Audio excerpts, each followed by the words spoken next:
Pengamat transportasi Universitas Muslim Indonesia Profesor Lambang Basri mengkritik pemerintah Kota Makassar yang meminta pegawainya menggunakan ojek online. Aturan tersebut dinilai tidak sesuai dengan komitmen Pemda dalam memanfaatkan transportasi massal. Rencana Wali Kota Makassar Dani Pomanto untuk memberlakukan Hari Ojol atau Ojol Day telah dituangkan secara resmi dalam bentuk surat edaran. Surat tersebut mewajibkan semua pegawai di lingkup Pemkot Makassar, mulai dari ASN hingga P3K, untuk menggunakan ojek online setiap hari Selasa. Kebijakan tersebut lantas memunculkan banyak pendapat dari berbagai kalangan. Salah satunya pengamat transportasi Universitas Muslim Indonesia Profesor Lambang Basri. Ia menilai aturan Ojol Day yang dibuat Pemkot Makassar kurang tepat. Manfaat dari kebijakan itu dinilai tidak terlalu signifikan karena hanya satu jenis transportasi massal yang dijadikan sampel. Aturan tersebut dinilai tidak sesuai dengan komitmen Pemda dalam memanfaatkan transportasi massal.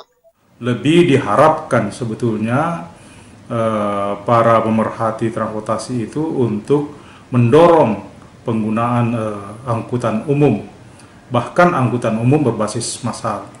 Jadi kalau bicara angkutan umum maka bagaimana integrasi antara angkutan umum berbasis massal itu dengan angkutan umum berbasis lokal, dalam hal ini di kita itu namanya PT-PT.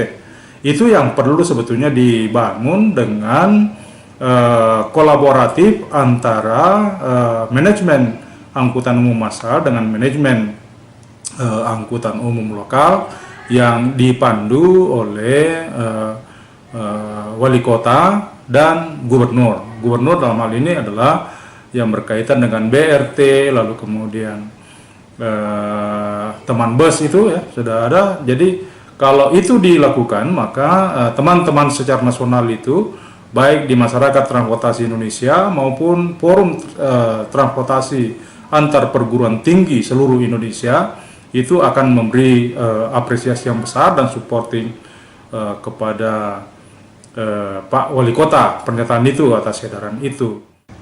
Lambang Basri menambahkan, harusnya pemerintah kota juga memikirkan nasib dari para angkutan umum lain.